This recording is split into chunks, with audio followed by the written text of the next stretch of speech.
Hello दोस्तों, स्वागत है आप सबका मेरे YouTube channel Bhadauria GS class में। सभी लोग जल्दी से जल्दी लाइव आ जाएं और फिर आज हम अपनी क्लास को स्टार्ट करने वाले हैं। दोस्तों, आज का जो एनालिसिस है वो सबसे सटीक सबसे पहले है, तो आपको क्लिक करना है। अभी जो पेपरों में क्वेश्चंस आ रहे हैं वो थोड़े से करंट अफेयर्स ने लड़कों को परेशान कर रखा है, लेकिन कोई करंट अफेयर्स नहीं है। बाकी का थोड़ा सा चीजें आपको बेसिक पहले से ही कवर करा रखी हैं, बस आपको थोड़ा सा अपना पेशेंस रखना है और उससे अपना क्लियर करना है सारे क्वेश्चंस। देखो, बहुत सारे अच्छे क्वेश्चंस बन रहे हैं अभी आप सबके, काफी अच्छे। अभी तक अपने सारे स्टूडेंट जिनके भी पेपर हुए हैं सब 40+ ही रहे हैं, तो लगभग मतलब ज्यादातर लोग मतलब अभी आपको क्लियर करना है ना। तो सभी लोगों को जल्दी से शेयर कर देना एक बार क्लास को और फिर हम अपनी क्लास को स्टार्ट करने वाले हैं। तो जो जल्दी से जल्दी अभी एक बार आप सभी को क्लास को शेयर करना है, लाइक करना है और सब्सक्राइब करना है। तो पहला क्वेश्चन मैं जैसे आपको क्लियर कराने वाला हूं कि जैसे अभी कौन कौन से क्वेश्चन जो काफी समय से आपके पेपरों में आ रहे थे उनको हम क्लियर करेंगे। तो वो सारे क्वेश्चन क्लियर करने वाले हैं, तो अभी आपको वो सब चीजें देखनी है। चलिए, तो पहला क्वेश्चन मैं आपकी स्क्रीन पर डालता हूं, जैसे कि देख लीजिए। अभी जो क्वेश्चन पूछा गया था पेपरों में वो आया था, नीति आयोग का सीईओ कौन है। ठीक है, क्वेश्चन आया था नीति आयोग का सीईओ कौन है। मैंने थोड़ा जल्दी जल्दी में कवर किया है, तो आपको अभी क्वेश्चंस को कवर कराता चलूंगा साथ साथ में। राधे राधे मनीष, राधे राधे।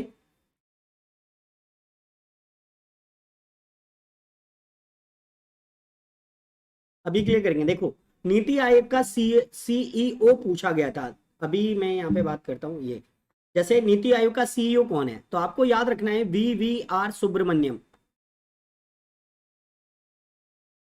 नीति आयोग का जो सीईओ था वो VVR सुब्रमण्यम है अभी इस समय। और नीति आयोग का जो अध्यक्ष होता है वो आपको पता ही है, देश का प्रधानमंत्री होता है, पदेन अध्यक्ष होता है PM, यानी नरेंद्र मोदी जी हैं अभी इस समय। कौन है? नरेंद्र मोदी जी। तो आपको याद रखना है नीति आयोग का अभी अध्यक्ष कौन बनेगा? नरेंद्र मोदी बनेगा। और अगर सीईओ पूछेगा तो नीति आयोग का जो सीईओ है वो इस समय BVR सुब्रमण्यम है। जो आपको याद रखना है सचिव कौन है, तो BVR सुब्रमण्यम। इनको क्लियर करना है। नीति आयोग के जो स्थापना हुआ था योजना आयोग के रूप से 1950 में हुआ था। और अगर आपसे पूछा जाए कि नीति आयोग की जगह योजना आयोग, नीति मतलब योजना आयोग का नाम बदलकर नीति आयोग करा गया, तो नीति आयोग का गठन कब हुआ? तो आपको ये क्वेश्चन अगर आ जाए तो आपको याद रखना है 1 जनवरी 2015 को। कब हुआ था नीति आयोग का गठन? कब किया गया था? 1 जनवरी 2015 को नीति आयोग का गठन किया गया था। इस तरीके से आपको क्लियर करना है। राधे राधे मुस्कान, करेंशी आकाश, ख्याल सिंह, सभी को बिल्कुल करेक्ट। चलिए, तो नीति आयोग का सीईओ पूछा गया था, तो अभी पेपर में क्वेश्चन आया नीति आयोग का सीईओ कौन है, तो VVR सुब्रमण्यम है। नरेंद्र मोदी जी इसके अध्यक्ष होते हैं, पदेन अध्यक्ष है। स्थापना योजना आयोग के रूप में हुई थी 1950 में।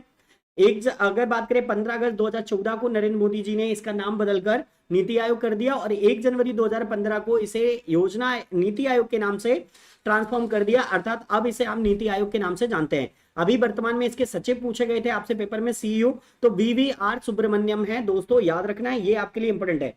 हाँ, अभी थोड़ा कल का करा रहा हूं, फिर मैं आज का भी कराऊंगा, टेंशन ना लो। अब पूछा गया था आपसे दिल्ली के गवर्नर कौन है, तो दिल्ली के गवर्नर इस समय देखो सीएम तो केजरीवाल है, लेकिन गवर्नर है विनय कुमार सक्सेना।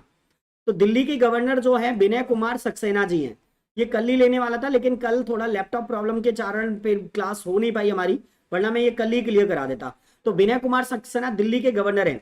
आपसे पूछा जाता है ब्रह्म समाज की स्थापना कब की गई थी? याद रखिए, ब्रह्म समाज की स्थापना 1828 में की गई थी। कब की गई थी? 1828 में की गई थी, और ये की थी राजा राम मोहन राय ने। किसने करी थी? राजा राम मोहन राय ने करी थी। देखिए, मैं थोड़ा सा यहाँ पे बता दूं कि ब्रह्म समाज, थोड़ा सा यहाँ पे समझ लो। ब्रह्म समाज की स्थापना जो की गई थी वो राजा राम मोहन राय के द्वारा की गई थी। राजा राम मोहन राय के द्वारा की गई थी। जब राजा राम मोहन राय ने ब्रह्म समाज की स्थापना करी तो वो कब करी थी? 1828 में करी थी। आपको याद रखना है, राजा राम मोहन राय को जो उपाधि दी गई थी, राजा की उपाधि, वो खेतड़ी के राजा ने दी थी। राजा राम मोहन राय को राजा की उपाधि किसने दी थी? खेतड़ी के राजा ने दी थी।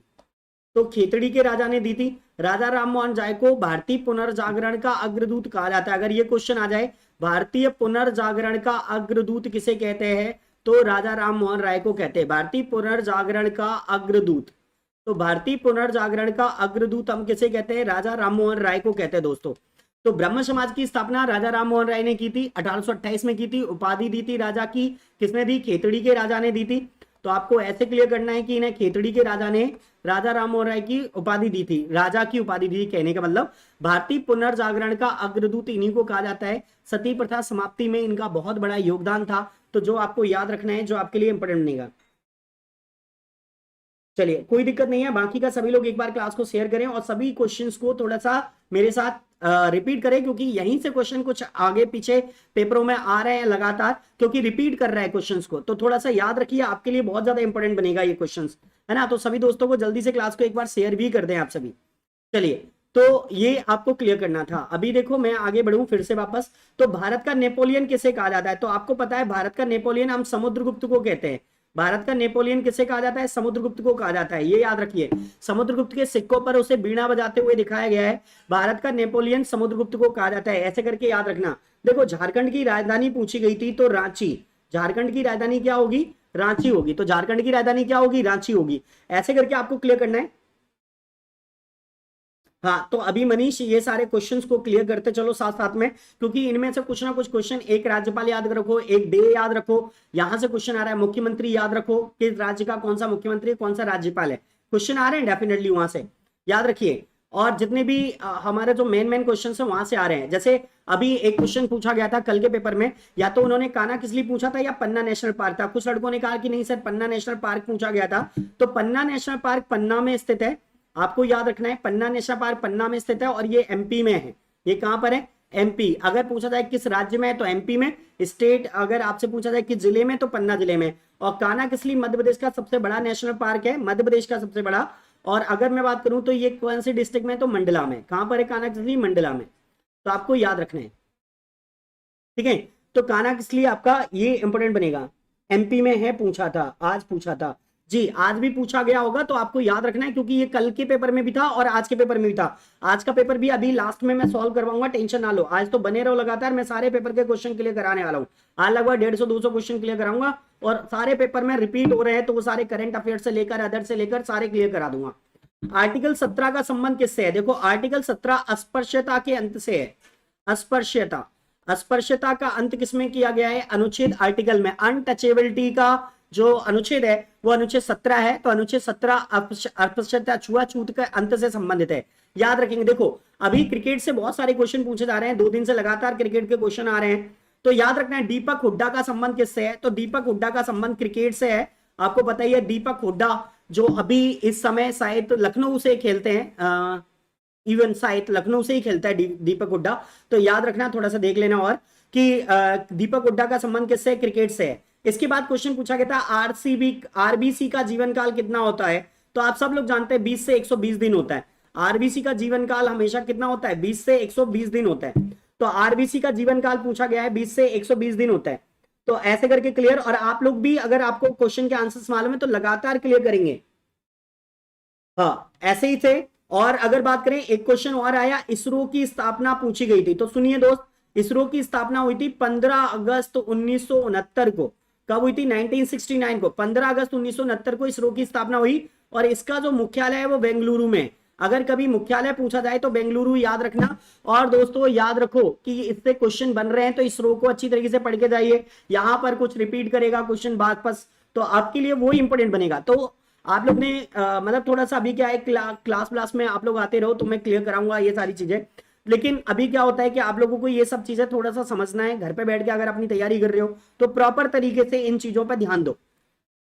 चलिए अगर देखिए नेक्स्ट क्वेश्चन जो इसके बाद में क्वेश्चन पूछे गए थे, तो एक क्वेश्चन आया था ऑक्सीजन की खोज किसने की थी। यहां पर क्वेश्चन आया ऑक्सीजन की खोज किसने की थी। तो देखिए अगर ऑक्सीजन की खोज 1772 की बात करें तो सीले ने करी थी। किसने करी थी? सीले ने। और 1774 की बात करें तो प्रिस्टले ने।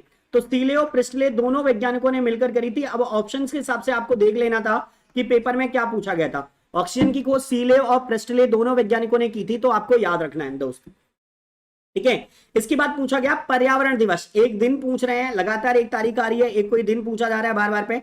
तो पर्यावरण दिवस हम मनाते हैं 5 जून को। कब मनाते हैं? 5 जून को मनाया जाता है। तो विश्व पर्यावरण दिवस कब मनाते हैं? 5 जून को मनाते हैं। बहुत बढ़िया, आज पूछा था। चलिए, तो विश्व पर्यावरण दिवस कब मनाते हैं? 5 जून को मनाते हैं। इसके बाद पूछा गया एक क्वेश्चन और, पंचतंत्र के लेखक कौन है? तो विष्णु शर्मा।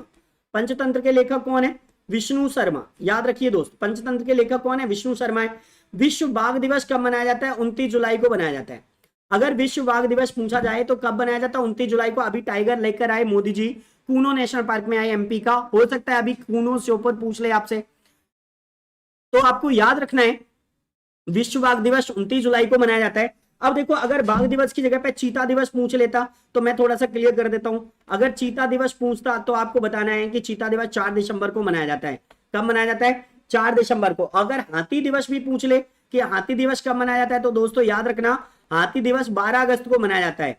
12 अगस्त को कोई भी पेपर में क्वेश्चन आ सकता है इनमें से, तो आपको थोड़ा सा रट लेना है ये चीजें। तो हाथी विश्व बाघ दिवस कब मनाया जाता है? 29 जुलाई को। और चीता दिवस कब मनाया जाता है? 4 दिसंबर को। हाथी दिवस कब मनाया जाता है? 12 अगस्त को।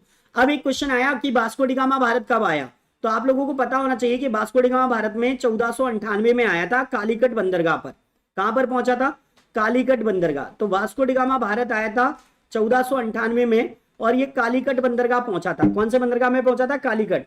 बहुत बढ़िया आरती, राधे राधे आप सभी को। चलिए, तो कालीकट बंदरगाह कब आया था? 1498 में आया था। इसके बाद नेक्स्ट क्वेश्चन जो आपके लिए इंपॉर्टेंट है, वो क्वेश्चन आया पानीपत का दूसरा युद्ध कब हुआ था? याद रखेंगे, मैंने सारी शिफ्टों को मिक्स कर दिया है तो आपको थोड़ा समझना है ना। तो पानीपत का द्वितीय युद्ध कब हुआ था, ये क्वेश्चन पूछा गया था। तो पानीपत का दूसरा युद्ध 1556 में हुआ था। अकबर और बात करें तो देखो अकबर की सेना ने लड़ा था 1556 का युद्ध। तो अकबर और हेमू के बीच में ये युद्ध हुआ था। किसके बीच में? अकबर और हेमू के बीच में। याद रखेंगे 1556 में। देखो अगर कभी क्वेश्चन आ जाए पानीपत का युद्ध, तो मैं थोड़ा सा बता देता हूं।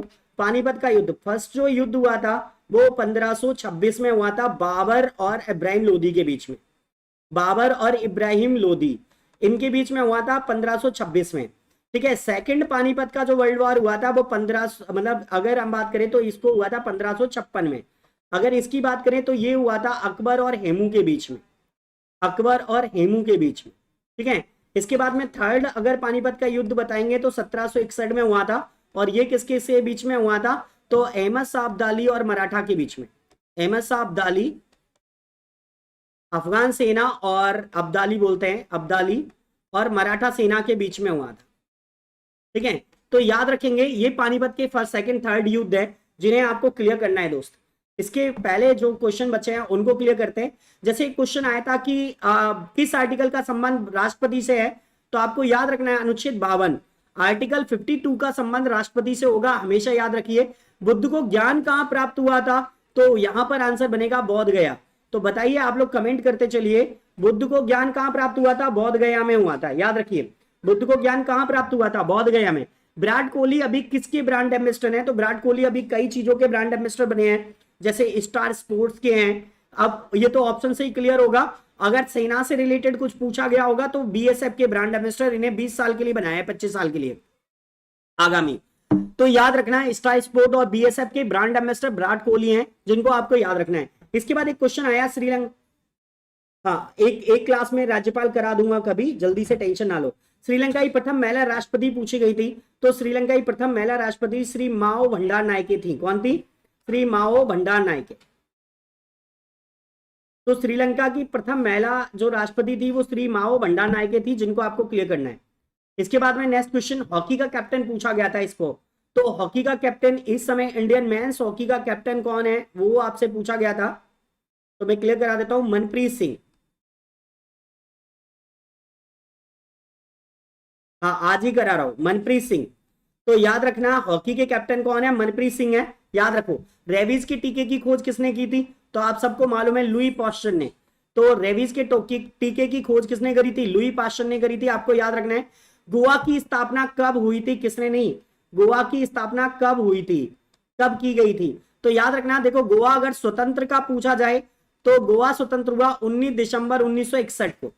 गोवा स्वतंत्र हुआ था 19 दिसंबर 1961 को, और गोवा जो राज्य बना वो बना 1987 को। तो गोवा 1987 में तो बना राज्य, और 19 दिसंबर 1961 को क्या बना कि गोवा स्वतंत्र हुआ था। याद रखेंगे। एक क्वेश्चन और आया था, ब्लू वाटर पॉलिसी का संबंध किससे है? तो पुर्तगाली गवर्नर, आपको याद रखना है, पुर्तगाली गवर्नर फ्रांसिस्को डी अल्मोडा से। पुर्तगाली गवर्नर फ्रांसिस्को डी अल्मोडा ने चलाई थी, फ्रांसिस्को डी अल्मेडा। तो पुर्तगाली गवर्नर फ्रांसिस्को डी अल्मेडा ने ये चलाई थी ब्लू वाटर पॉलिसी। एक क्वेश्चन आ रहा था, पिंग पोंग का संबंध किस खेल से है? तो पिंग पोंग किस खेल का अन्य नाम है, ये क्वेश्चन पूछा गया था। तो आपको याद रखना है ये टेबल टेनिस है। पिंग पोंग खेल टेबल टेनिस है। देखो दोस्तों एक और बात बताऊं, क्रिकेट, टेनिस, इन सब की शब्दावलियां भी आ रही हैं पेपर में, तो शब्दावलियों को भी याद करिए, थोड़ा ध्यान रखिए। टेबल टेनिस, तो टेबल टेनिस चीन का राष्ट्रीय खेल है, चीन का राष्ट्रीय खेल है। तो पिंग पोंग जो खेल है वो चीन का राष्ट्रीय खेल है और पिंग पोंग को ही हम टेबल टेनिस कहते हैं, आपको याद रखना है दोस्त। बहुत बढ़िया, खुश रहो चेरी। तो इस टाइप के ये क्वेश्चंस बन रहे हैं जिनको आपको क्लियर करना है। इसके बाद देखिए नेक्स्ट क्वेश्चंस के लिए बात करें तो क्वेश्चन पूछा गया गुजरात के मुख्यमंत्री कौन है। तो गुजरात के मुख्यमंत्री कौन है, तो आपको बताना है जल्दी से गुजरात के मुख्यमंत्री कौन है। तो देखो आप लोगों को, सब लोगों ने याद किया होगा बहुत अच्छी तरीके से कि गुजरात के मुख्यमंत्री कौन है। तो मैं बता दूं कि भूपेश पटेल, भूपेंद्र पटेल, भूपेश पटेल ही है। तो आपको याद रखना है ये गुजरात के, ठीक है। और अगर आपसे राज्यपाल भी आ जाए गुजरात का तो फिर मैं राज्यपाल भी बता देता हूं। देखो गुजरात का राज्यपाल, अगर गुजरात का राज्यपाल पूछा जाएगा तो आपको याद रखना है आचार्य देवव्रत, आचार्य देवव्रत, ठीक है। भूपेश पटेल कहते हैं, आचार्य देवव्रत राज्यपाल थे यहाँ के, इसको याद रखेंगे, ठीक है। अगर आपको सारे राज्यपाल में एक बार क्लियर कराओ तो थोड़ा समझ लो, जिन लोगों को थोड़ा कल का पेपर है तो उन लोगों के लिए मैं थोड़ा सा क्लियर करा देता हूं। जैसे आज के पेपर में एक क्वेश्चन पूछा गया था, झारखंड का राज्यपाल कौन सा है। तो झारखंड का राज्यपाल पूछा गया था, मैं झारखंड के राज्यपाल को बता देता हूं कि इस समय आपको याद रखना है झारखंड के राज्यपाल जो थे सीपी राधाकृष्णन है। कौन है, सीपी राधाकृष्णन। तो झारखंड के राज्यपाल कौन बने हैं, सीपी राधाकृष्णन बने हैं, आपको याद रखना है दोस्त।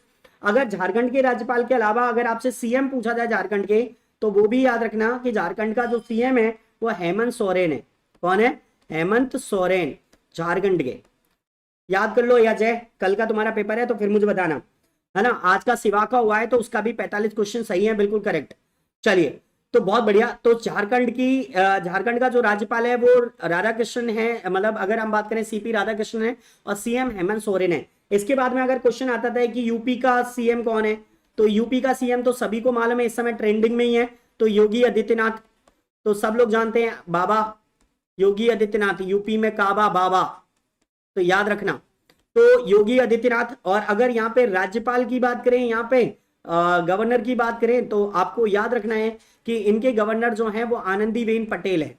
कौन है, आनंदीबेन पटेल। तो यूपी का गवर्नर जो है वो आनंदीबेन पटेल है। ये आ सकता है, अभी आया नहीं है लेकिन अभी पेपरों में आ जाएगा, ध्यान रखिए। इसके बाद में क्वेश्चन, अगर दिल्ली का उपराज्यपाल पूछा था आज के पेपर में, मतलब कल के पेपर में आया था, दिल्ली का उपराज्यपाल पूछा था, क्योंकि केंद्र शासित प्रदेशों में उपराज्यपाल ही होते हैं। तो ये विनय कुमार सक्सेना है, दिल्ली के उपराज्यपाल कौन बने हैं, विनय कुमार सक्सेना बने हैं, याद रखेंगे। और दिल्ली का सीएम तो सभी लोग जानते हैं कि दिल्ली का जो सीएम है वो आपको याद रखना है कि अरविंद केजरीवाल। कौन है, अरविंद केजरीवाल। अभी जैसे आपको एक क्वेश्चन आ गया, महाराष्ट्र का सीएम पूछा गया था कि महाराष्ट्र के सीएम एकनाथ शिंदे हैं। महाराष्ट्र का सीएम बता देता हूं, एमएच लिख देता हूं। तो महाराष्ट्र का सीएम एकनाथ शिंदे हैं। कौन है, एकनाथ शिंदे। और किस पार्टी से थे, ये क्वेश्चन पूछा गया था, तो ये शिवसेना से है। आपको पता ही होगा, अभी करंट अफेयर्स इसी से रिलेटेड चला, शिवसेना में बड़ा उथल पुथल मचा है, तो एकनाथ शिंदे हैं। अगर महाराष्ट्र का राज्यपाल पूछा जाए आपसे, अगर मैं बात करूं, कहां गया यार पॉइंटर, अगर यहाँ का गवर्नर पूछा जाएगा तो आपको यहाँ का गवर्नर भी चेक करना है कि यहाँ के जो महाराष्ट्र के गवर्नर हैं वो रमेश बैस हैं। कौन है, रमेश बैस, याद रखेंगे दोस्त। तो महाराष्ट्र का गवर्नर जो बना वो रमेश बैस बना, तो है इस समय, बने नहीं है, अभी है महाराष्ट्र के। इसके बाद गुजरात का हो ही गया था, एमपी का देख लो, एमपी से भी क्वेश्चन आ सकता है। एमपी के शिवराज सिंह चौहान है सीएम, सब जानते होंगे इनको, तो मामा शिवराज सिंह चौहान, ठीक है। तो एमपी में मामा है अभी इस समय शिवराज सिंह चौहान, यूपी में बाबा है, एमपी में मामा है, याद रखो। तो शिवराज सिंह चौहान यूपी में बाबा, एमपी में मामा, तो इस तरीके से याद रखो। और इनका जो राज्यपाल हैं, जो गवर्नर हैं एमपी के, वो इस समय मंगूभाई छगनभाई पटेल है। मंगूभाई छगनभाई पटेल, मंगूभाई छगनभाई पटेल।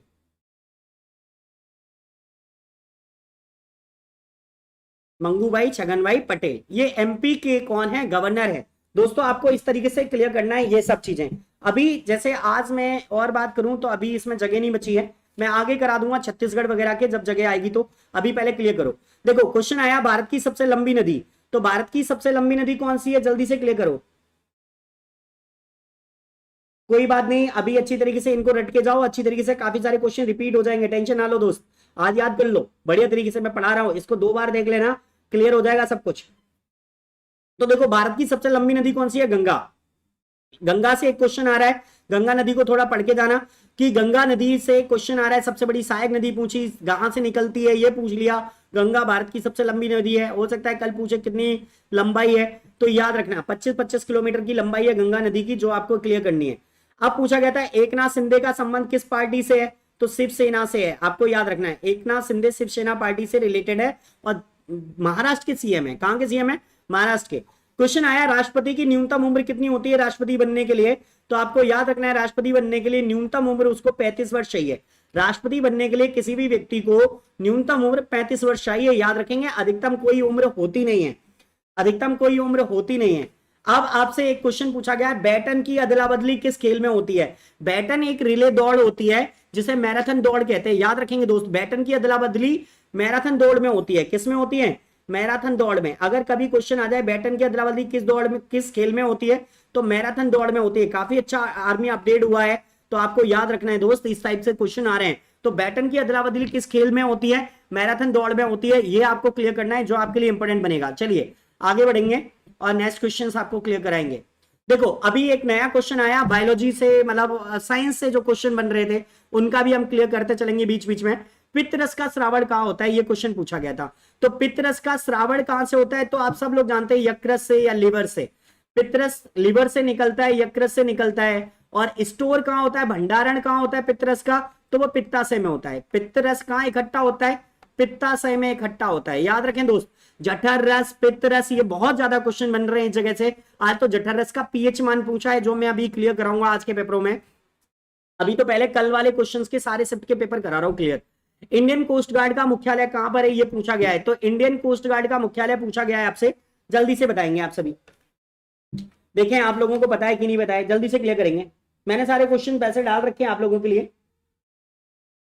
देखिए, इंडियन कोस्ट गार्ड का मुख्यालय आप सब लोग जानते हैं कि मोस्टली मैं क्लियर करूं तो वो नई दिल्ली में होता है। कहां है? नई दिल्ली में। इंडियन कोस्ट गार्ड का जो है वो नई दिल्ली में है। अब इससे बाद में एक क्वेश्चन आया, मोतीबाग पैलेस कहां पर है? अगर आपसे पूछा जाए मोतीबाग पैलेस कहां पर है, तो एक पैलेस वगैरह, एक मुख्यालय, एक किला, ऐसा कुछ क्वेश्चन आ रहा है, तो आपको याद रखना है मोतीबाग पैलेस पटियाला पंजाब में है। कहां पर है? पटियाला पंजाब में। इस टाइप का एक क्वेश्चन आ रहा है, तो आपको थोड़े मेन पैलेस, मेन चीजें याद रखनी है। जैसे लाल बाग पैलेस कहां पर है? इंदौर में। मोतीबाग पैलेस कहां है? पटियाला पंजाब में। तिब्बत बौद्ध स्वर्ण मंदिर किस राज्य में है? तो ये कर्नाटका में है। ये कहां पर है? कर्नाटक में। तिब्बत बौद्ध स्वर्ण मंदिर कहां पर है आपका? कर्नाटका में। 2023 में गुजरात हाईकोर्ट की महिला मुख्य न्यायाधीश कौन बनी? ये करंट अफेयर से क्वेश्चन पूछा गया। मोस्टली अभी वो गुजरात को पूछ रहा है, मोस्टली महाराष्ट्र को पूछ रहा है। अभी पंजाब बाकी है दोस्त। पंजाब का सीएम, पंजाब का गवर्नर याद करके जाना दोस्त, इंपोर्टेंट बनेगा। उत्तराखंड को करके जाना, उत्तराखंड इंपोर्टेंट बनेगा। आप लोग अभी गूगल सर्च कर लेना, बाकी का सारी चीजें नोट करते चलना, क्योंकि ये इंपोर्टेंट है। अभी इन सब चीजों को क्लियर करो, कल ये क्वेश्चन बन जाएंगे यहां से, ठीक है। और कर्नाटका में 2023 में गुजरात हाई कोर्ट की मुख्य न्यायाधीश महिला कौन बनी है? तो आपको याद रखना है, इनका नाम है सोनिया गोकानी। तो ये बनी है सोनिया गोकानी, गुजरात हाई कोर्ट की महिला न्यायाधीश। तो ये सोनिया गोकानी बनी है। ये रिपीट हो रहे हैं क्वेश्चंस, तो काफी ज्यादा चीजें याद रखेंगे दोस्त। हाँ, तो सोनिया गोकानी बनी है, जो आपके लिए इंपोर्टेंट बनेगी दोस्त, याद रखेंगे। चलिए मैं अभी यहाँ पे क्लियर करा देता हूं, छत्तीसगढ़ का सीएम कौन है? देखो, छत्तीसगढ़ का सीएम आज के पेपर में पूछा गया। छत्तीसगढ़ का सीएम कौन है? तो आपको पता ही होना चाहिए, भूपेश बघेल। भूपेश बघेल छत्तीसगढ़ के सीएम है। भूपेश पटेल गुजरात के और भूपेश बघेल कहां के? छत्तीसगढ़ के। और यहां पे अगर राज्यपाल पूछा जाएगा आपसे, राज्यपाल पूछा जाएगा छत्तीसगढ़ का, जो आज के पेपर में पूछा भी गया है, किसी शिफ्ट में पूछा गया था, तो याद रखेंगे विश्वभूषण हरिचंद्रन। विश्वभूषण हरिचंद्रन जो है वो कौन है? राज्यपाल है। तो विश्वभूषण हरिचंद्रन जो है छत्तीसगढ़ के राज्यपाल है, जो आपको याद रखना है दोस्त। आगे बढ़ेंगे। नेक्स्ट क्वेश्चन आया, श्वेत प्रकाश में कौन से रंग होते हैं? तो सब लोग जानते हैं श्वेत प्रकाश को प्रिज्म से निकालें तो वो 7 रंगों में बढ़ जाता है, और वो 7 रंग विविग्योर होते हैं, बैजानी, हपीना, ला। तो बैजानी, हापीला ना होता है। एक क्वेश्चन आया, कन्नड़ भाषा कहां की है? तो कन्नड़ भाषा कर्नाटका की है, याद रखेंगे दोस्त। कन्नड़ भाषा कहां की भाषा है? कर्नाटका की। इसके बाद क्वेश्चन पूछा गया, कालीगंगा कहां की प्रमुख नदी है? तो कालीगंगा राजस्थान की प्रमुख नदी है। कहां की नदी है? राजस्थान की। तो कालीगंगा प्रमुख नदी कहां की? आपकी राजस्थान की। इसके बाद क्वेश्चन आया झेलम नदी के किनारे कौन सा शहर बसा है? तो श्रीनगर, जम्मू कश्मीर का श्रीनगर शहर झेलम नदी के किनारे बसा है, याद रखेंगे दोस्त। श्वेत प्रकाश में 7 रंग होते हैं, कन्नड़ भाषा कर्नाटका की है, कालीगंगा राजस्थान में बहती है, झेलम नदी के किनारे कौन सा शहर बसा है? श्रीनगर। सीजीआई यानी चीफ जस्टिस ऑफ इंडिया और अन्य न्यायाधीश, यानी भारत के सीजेआई बोलते हैं चीफ जस्टिस ऑफ इंडिया यानी मुख्य न्यायाधीश, और अन्य न्यायाधीशों को शपथ कौन दिलाता है? तो कौन दिलाता है दोस्त? भारत का राष्ट्रपति दिलाता है। आपको याद रखना है, एक क्वेश्चन राष्ट्रपति से डेफिनेटली आ रहा है, तो अच्छी तरीके से पढ़ के जाइए दोस्त, ठीक है। हाँ, सिंपल क्वेश्चन आ रहे हैं काफी ज्यादा, लेकिन इन्हीं लोगों को इसमें कंफ्यूजन हो रहा है थोड़ा सा करंट अफेयर्स में। तो सीजीआई अन्य न्यायाधीशों को शपथ कौन दिलाता है? राष्ट्रपति दिलाता है, याद रखेंगे दोस्त। इसके बाद में नेक्स्ट क्वेश्चन आपकी स्क्रीन पर, एक कंटेनर में वायु भरी है और वायु निकलने पर क्या होगा? ये क्वेश्चन है, एक कंटेनर में वायु भरी है और वायु निकलने पर क्या होगा? ये वाले क्वेश्चंस आपको क्लियर करने हैं, आज के क्वेश्चन भी क्लियर कराऊंगा मैं।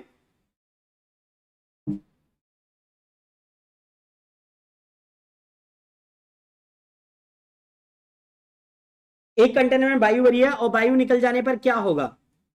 तो ऐसा कुछ क्वेश्चन था, तो आपको याद रखना है कंटेनर में वायु निकली है, वायु, लड़कों का थोड़ा कंफर्म नहीं था क्वेश्चन, वायु भरी है और वायु निकल जाने पर क्या होगा?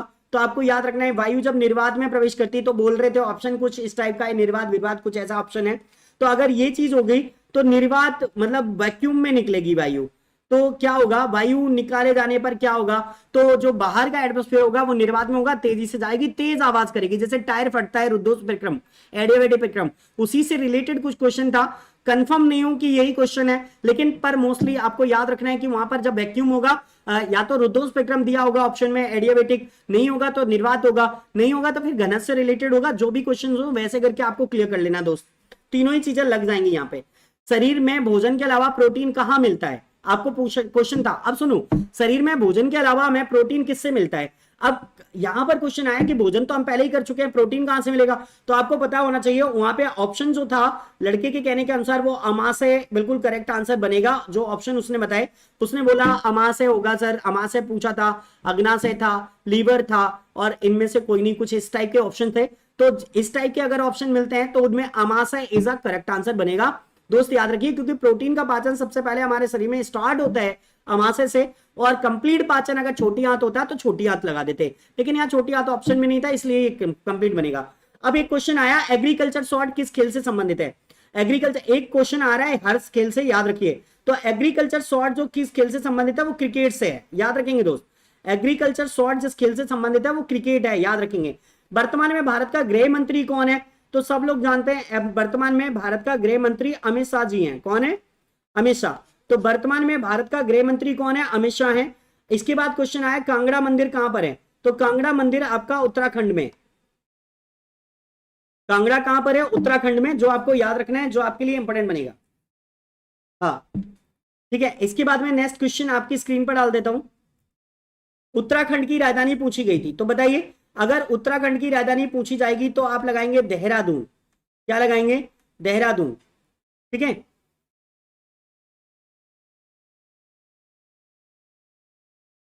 उत्तराखंड की 2 राजधानियां हो गई हैं अगर मैं बात करूं तो, एक तो देहरादून होती है, एक राज से कुछ नाम होता है उत्तराखंड की राजधानी। तो आपको क्लियर करना है कि एक तो देहरादून है, जो आपको क्लियर है। अगर किसी को मालूम है तो जल्दी से कमेंट्स करके बताएं उत्तराखंड की शीतकालीन राजधानी कौन सी है।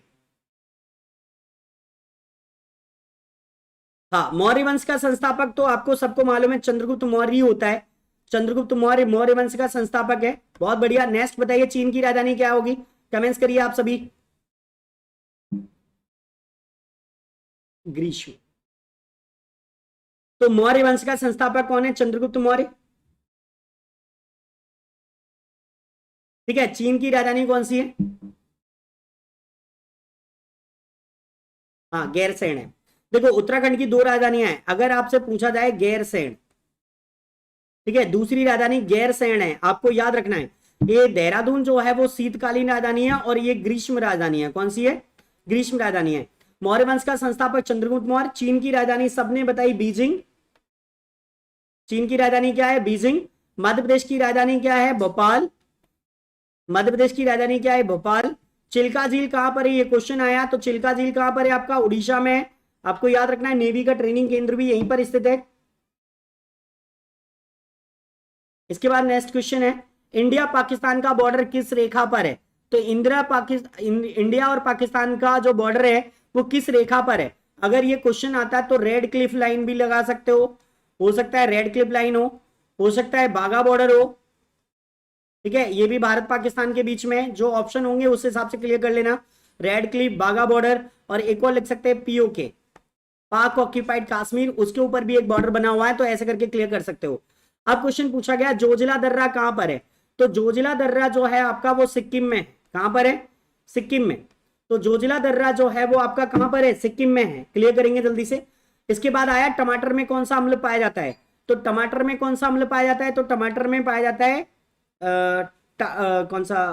ऑक्जेलिकम। कौन सा अम्ल? ऑक्जेलिकम। टमाटर में जो अम्ल पाया जाता है वो ऑक्जेलिक अम्ल पाया जाता है, आपको याद रखना है, ठीक है।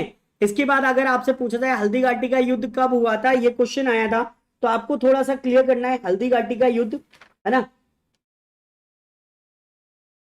बाकी का तो मैं क्लियर करा ही चुका हूं सब चीजों को।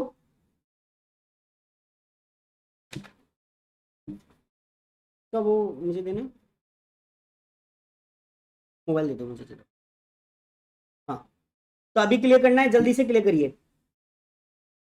रेड क्लिप लाइन भी बोल सकते हो, उसका तो दिक्कत ही नहीं है।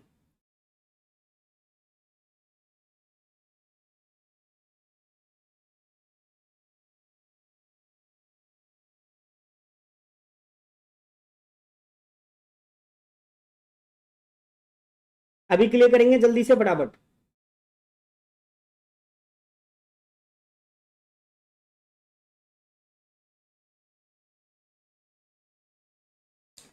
देखो हल्दी घाटी का युद्ध हुआ था, नहीं 1576 होगा इसको, अगर हम बात करें कि 18 जून 1576 को हुआ था। 18 जून 1576 को हल्दी घाटी का युद्ध हुआ था, और ये हल्दी घाटी का युद्ध हुआ, इसकी थोड़ा सा वो बढ़ाओ, 1576 में, ठीक है। तो ये महाराणा प्रताप और अकबर के बीच में हुआ था, आपको याद रखना है, हल्दी घाटी बहुत फेमस युद्ध है ये। तो 18 जून 1576 को ये युद्ध हुआ था, जो आपका क्लियर है, हाँ 1576 ही है। राष्ट्रीय रक्षा अनुसंधान केंद्र कहां पर है आपका? दिल्ली में, जो आपको क्लियर करना है। राष्ट्रीय रक्षा अनुसंधान केंद्र कहां पर है? दिल्ली में। तो राष्ट्रीय रक्षा अनुसंधान केंद्र जो होगा वो आपका कहां पर होगा? दिल्ली में होगा, जो बिल्कुल करेक्ट आंसर बनेगा। चलिए, ये सारी चीजें क्लियर हो गई हैं, तो अभी नए क्वेश्चंस आ गए हैं आपके सामने, तो वो भी क्लियर कराऊंगा। तो देखते हैं जल्दी जल्दी। बिहार की राजधानी कहां है? आपसे क्वेश्चन पूछा गया बिहार की राजधानी कहां है, तो बिहार की राजधानी पटना है, आपको याद रखना है। बिहार की राजधानी कहां पर है? पटना है। गंगा की सबसे बड़ी सहायक नदी पूछी गई थी, तो गंगा की सबसे बड़ी सहायक नदी कौन सी होती है? यमुना। गंगा की सबसे बड़ी सहायक नदी कौन सी है? यमुना। एक क्वेश्चन आया था, इमली में कौन सा अम्ल पाया जाता है? इमली में कौन सा अम्ल पाया जाता है? तो इमली में आप सब लोग जानते हैं टार्टरिक अम्ल पाया जाता है। कौन सा अम्ल? टार्टरिक अम्ल। इमली में कौन सा अम्ल पाया जाता है? टार्टरिक अम्ल पाया जाता है, जो आपको याद रखना है, ठीक है। चींटी के विष में कौन सा अम्ल पाया जाता है? तो फॉर्मिक अम्ल पाया जाता है, याद रखेंगे। चींटी के विष में कौन सा अम्ल पाया जाता है? फॉर्मिक अम्ल। ये क्वेश्चन शायद बच्चे ऐसे बता रहे थे कि सर जब चींटी काटती है तो कौन सा अम्ल निकलता है, इस टाइप से कुछ क्वेश्चन था। तो आप तो याद रखना, चींटी के विष में जो अम्ल होता है वो फॉर्मिक अम्ल होता है, टार्टरिक, ठीक है। विटामिन सी, अच्छा विटामिन सी नहीं होता, टार्टरिक अम्ल होता है इमली और अंगूर में, याद रखेंगे, इमली और अंगूर में टार्टरिक अम्ल होता है, ठीक है। चींटी के विष में कौन सा अम्ल पाया जाता है? फॉर्मिक अम्ल। सूर्य के सबसे निकट का ग्रह कौन सा होता है? बुध ग्रह होता है। कौन सा? बुध। तो सूर्य के सबसे निकट का ग्रह जो होता है वो बुध ग्रह होता है, दोस्तों याद रखेंगे दोस्त। चलिए, इसके बाद में नेक्स्ट क्वेश्चन आपकी स्क्रीन पर, रीवा किस राज्य में स्थित है? आपको क्लियर करना है, रीवा किस राज्य में स्थित है? तो रीवा आपका एमपी राज्य में स्थित है। कौन से राज्य में स्थित है? मध्य प्रदेश में। तो रीवा आपका मध्य प्रदेश में स्थित है। ये क्वेश्चन आया था, रीवा किस राज्य में स्थित है? तो रीवा आपका मध्य प्रदेश में स्थित था। फिर क्वेश्चन पूछा गया एड्स दिवस कब मनाया जाता है? तो 1 दिसंबर को एड्स दिवस मनाया जाता है, 1 दिसंबर को विश्व एड्स दिवस मनाया जाता है। अब आपसे कार्यालय नहीं, बलवन का कार्यकाल पूछा था, बलवन का कार्यकाल पूछा गया था। तो अगर कभी क्वेश्चन इस टाइप से आ जाए कि बलवन का कार्यकाल कितने से कितने तक का था, तो आपको याद रखना है ये 1265 से 1286 तक रहा, 1265 से 1286 तक बलवन रहा था, ठीक है। गारो, खासी, जयंतिया पहाड़ियां कहां स्थित है? तो ये भी अगर क्वेश्चन आता है तो आपको याद रखना है वो मेघालय में है। कहां पर है? मेघालय में। चाकू से काटी जा सकने वाली धातु कौन सी है आपकी? सोडियम। चाकू से काटी जा सकने वाली धातु कौन सी थी आपकी दोस्तों? सोडियम। इस तरीके से क्वेश्चन करिए जिनको आपको क्लियर करना है। तो चाकू से काटने वाली काटी जा सकने वाली धातु वो आपकी सोडियम बनी, याद रखेंगे दोस्त। इसके बाद क्वेश्चन आया था त्वरण का मात्रक क्या है, तो त्वरण का मात्रा मीटर प्रति सेकंड स्क्वायर होता है, याद रखिए दोस्त। त्वरण का मात्रक पूछा था, एसिलेरेशन का मात्रक, तो एसिलेरेशन का मात्रक जो होता है वो मीटर पर सेकंड होता है। एक क्वेश्चन आया कारगिल युद्ध कब हुआ था, तो कारगिल युद्ध 26 जुलाई 1999 को हुआ था। कारगिल युद्ध कब हुआ था, 26 जुलाई 1999 को, याद रखेंगे। शुक्राणु का निर्माण कहां होता है, तो हमारे शुक्राणु का निर्माण वृषण में होता है। कहां होता है, वृषण में, टेस्टिस में। शुक्राणु निर्माण जो होता है वृषण में होता है। एस्टिक अम्ल का रासायनिक सूत्र पूछा गया था, तो इसको लगाएंगे CH3COOH। CH3COOH इसको सिरका कहते हैं। क्या कहते हैं, सिरका, व्यापारिक नाम, विनेगर के नाम से भी जानते हैं। एस्टिक अम्ल का रासायनिक सूत्र CH3COOH होता है, इसे सिरका के नाम से भी जाना जाता है दोस्त। ये आपके लिए वेरी वेरी मोस्ट इंपोर्टेंट बनेगा। एक क्वेश्चन आया भूरे रंग की ग्रंथि जो अमाशय के ऊपर होती है वो क्या कहलाती है, वो होती है लीवर। आपको याद रखना है जो लीवर होता है, ऐसे मैंने बनाया था आपको अमाशय, और अमाशय जब ये छोटी आंत वगैरह ये नीचे हो जाते हैं तो लीवर जो होता है वो यहां पर होता है। तो अमाशय के ऊपर जो ग्रंथि होती है इसी को कहा जाता है लीवर या यकृत। क्या कहा जाता है, लीवर या यकृत दोस्त। तो आपको क्लियर करना है, लीवर या यकृत।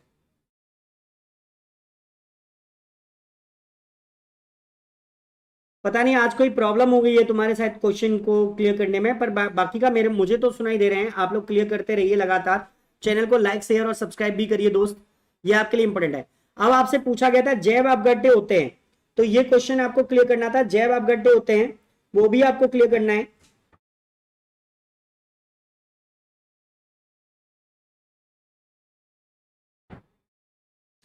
तो सारे क्वेश्चन पूछा गया था जैव अपघट्य कौन होते हैं।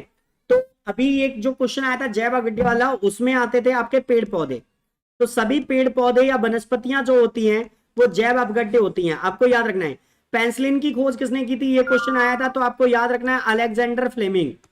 पेंसिलिन की खोजकर्ता कौन थे, अलेक्जेंडर फ्लेमिंग थे। पेंसिलिन की खोज किसने करी थी, अलेक्जेंडर फ्लेमिंग ने करी थी। एक क्वेश्चन आता है अल्फा कण की खोज किसने की थी, देखो अल्फा बीटा और गामा किरणें, ये तीनों ही किरणें अगर बात करें कभी भी किसी ने पूछा जाए तो आपको याद रखना है रदरफोर्ड ने करी थी। अल्फा बीटा और गामा किरणों की खोज रदरफोर्ड द्वारा की गई थी, याद रखेंगे। अब वायरस जनित रोग तो काफी सारे हैं, अब आपको इनमें से छांटना था, तो मैंने आपको एक ट्रिक पढ़ा रखी है, उससे कवर कर लेना। मेरे पॉपी एंट्रैक चीक छोड़ गई है, मेरे पॉपी एंट्रैक, मैं थोड़ा अगले पेज पर दिखा देता हूं ऐसे। मेरे पॉपी एंट्रैक चीख छोड़ गई है, इससे आप थोड़ा सा इसको कवर कर सकते हो, जल्दी से याद कर सकते हो। मैं सारे रोगों को अभी क्लियर करा देता हूं। जैसे मैं से रोग होगा मेनिंजाइटिस, में से रोग होगा मेनिंजाइटिस। रे से होगा आपका रेबीज, रे से होगा रेबीज। ओ से आपका पोलियो, पी से पीलिया, ए से एड्स, ट्रैक से ट्रैकोमा, आंख में होता है। चा से चेचक, खा से खसरा, छू से छोटी माता, डा से डेंगू, गा से गलसुआ, ई से इन्फ्लुएंजा, इन्फ्लुएंजा, और हा से हर्पीस। ऐसे करके आपको ये सारे रोग याद कर लेने हैं। एक याद करोगे तो बाकी के सारे क्लियर हो जाएंगे। हाँ यही क्वेश्चन है जो आए थे और मैं करा रहा हूं, वही क्वेश्चन है। तो इस तरीके से आपको ये सारे क्वेश्चन क्लियर कर लेने हैं। अब इनमें से जो भी अलग होगा वो आप क्लियर कर देना, आपका आंसर बन जाएगा। तो दोस्तों याद रखेंगे इस तरीके से, ठीक है। अभी वापस चलते हैं वहीं पर। विटामिन सी का रासायनिक नाम पूछा गया था, तो विटामिन सी का रासायनिक नाम जो होता है वो आप सब लोग जानते हैं कि विटामिन सी का रासायनिक नाम कौन सा होता है, एस्कार्बिक अम्ल होता है। क्या होता है, एस्कार्बिक अम्ल होता है। देखो मैं अभी रासायनिक नाम भी आपको क्लियर करा देता हूं फटाफट में इसी जगह पे। देखो अगर कभी रासायनिक नाम की क्वेश्चन पूछा जाए तो रथ एक टॉफी, याद रखिए रथ एक टॉफी है, रथ एक टॉफी। देखो रा से विटामिन ए का रासायनिक नाम रेटिनॉल, विटामिन ए का रासायनिक नाम रेटिनॉल, विटामिन बी का रासायनिक नाम थाइमिन। क्या होता है विटामिन बी का रासायनिक नाम? थाइमिन। विटामिन सी का रासायनिक नाम जो होता है एस्कार्बिक अम्ल होता है। क्या होता है? एस्कार्बिक अम्ल या एसिड, कुछ भी पढ़ सकते हो, एस्कार्बिक अम्ल होता है। का से विटामिन डी का रासायनिक नाम होता है कैल्सीफेरॉल। क्या होता है? कैल्सीफेरॉल, याद रखिए, ठीक है। अगर यहां से टा से पूछा जाएगा तो आप विटामिन ई का रासायनिक नाम टोकोफेरॉल। क्या होता है? टोकोफेरॉल। विटामिन ई का रासायनिक नाम टोकोफेरॉल।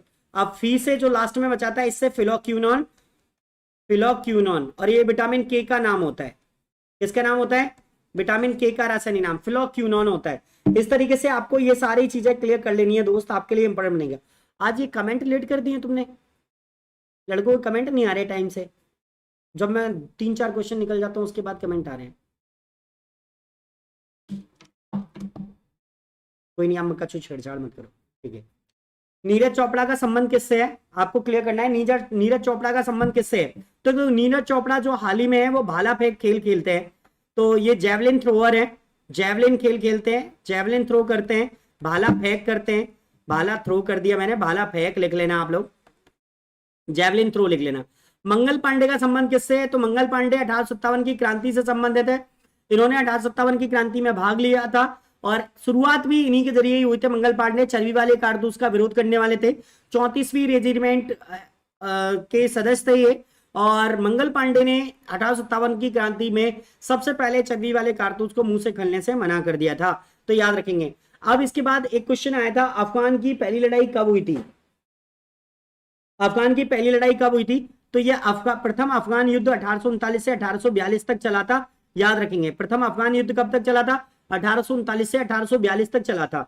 इसके बाद एक क्वेश्चन आया था, दिल्ली किस नदी के किनारे बसा है? तो इसके बाद क्वेश्चन आया दोस्त, दिल्ली किस नदी के किनारे बसा है? तो आप सब लोग जानते हैं दिल्ली यमुना नदी के किनारे बसा है। दिल्ली किस नदी के किनारे बसा है? यमुना नदी के किनारे बसा हुआ है। तो दिल्ली यमुना नदी के किनारे बसा हुआ है, जो आपको क्लियर करना है, याद रखिए। भारत के गृह मंत्री कौन है? अभी बताइए, भारत के गृह मंत्री कौन है? देखो, रक्षा मंत्री, गृह मंत्री आपको क्लियर करना है। तो सभी लोग जानते हैं भारत के गृह मंत्री कौन थे? अमित शाह। और भारत के रक्षा मंत्री कौन है? राजनाथ सिंह। याद रखेंगे दोस्त। देखो, एक क्वेश्चन आया, पिंग पोंग किस खेल का दूसरा नाम है? तो ये टेबल टेनिस, रिपीट हुआ था, टेबल टेनिस। क्षेत्रफल की दृष्टि से भारत का सबसे बड़ा राज्य राजस्थान है। अगर भारत का सबसे बड़ा राज्य क्षेत्रफल की दृष्टि में राजस्थान और छोटा मानेंगे तो गोवा, तो छोटा कौन सा होगा आपका? गोवा होगा। क्षेत्रफल की दृष्टि में सबसे छोटा राज्य गोवा है। मोटेरा का शिव मंदिर कहां पर है आपके? तो मोटेरा का शिव मंदिर आपका गुजरात में। कहां पर है? गुजरात में। तो मोटेरा का शिव मंदिर कहां पर है? गुजरात में। तो ये अभी काफी सारे क्वेश्चन यहां से पूछे गए हैं जो लगातार आपको याद रखने दोस्त, जो आपके लिए इंपॉर्टेंट बनेंगे। इतने लगाने के बाद खत्म कर दी। स्लाइड नहीं बनाई थी आगे, स्लाइड नहीं बनाई थी आगे, तो मुझे तो अभी और पढ़ाना था। तो लगा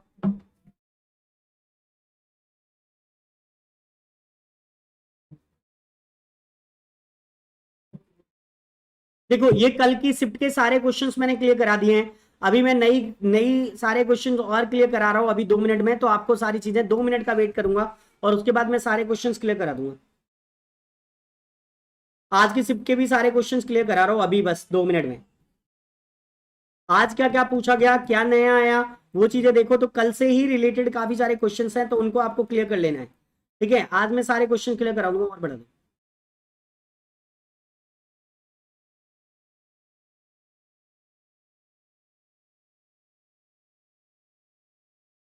ठीक है, तो अभी 2 मिनट में सारी चीजें क्लियर कराते हैं, तो उसको आपको क्लियर कर लेना है। बाकी की सारी चीजें मैं क्लियर कराने वाला हूं।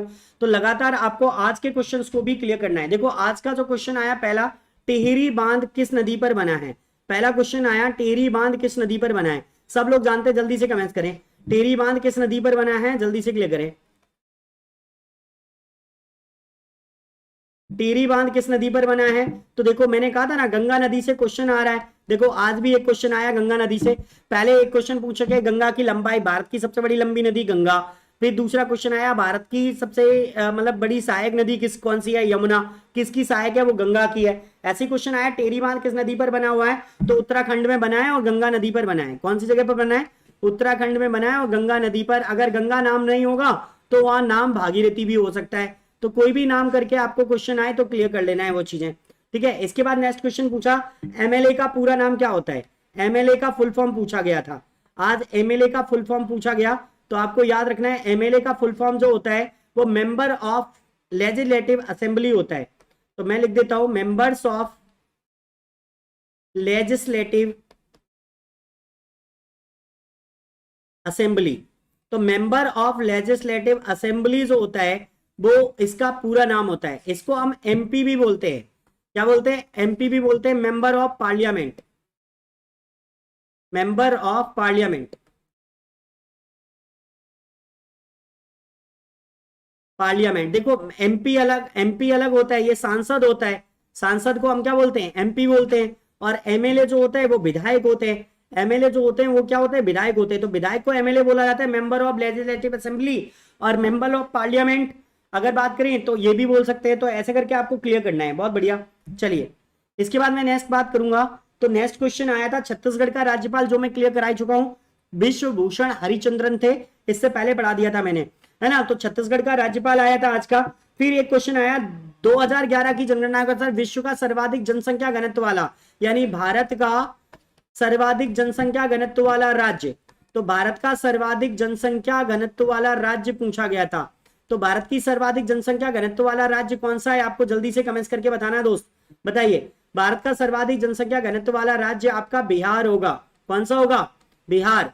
तो आपको याद रखना है भारत का सर्वाधिक जनसंख्या घनत्व वाला राज्य बिहार है। अतुल सिकरवार बिल्कुल करेक्ट है। तो भारत का सर्वाधिक जनसंख्या घनत्व वाला राज्य कौन सा था? बिहार था आपका। इसके बाद एक क्वेश्चन आया था क्षेत्रफल की दृष्टि से सबसे छोटा केंद्र शासित प्रदेश कौन सा है? तो क्वेश्चन आया क्षेत्रफल की दृष्टि से सबसे छोटा केंद्र शासित प्रदेश।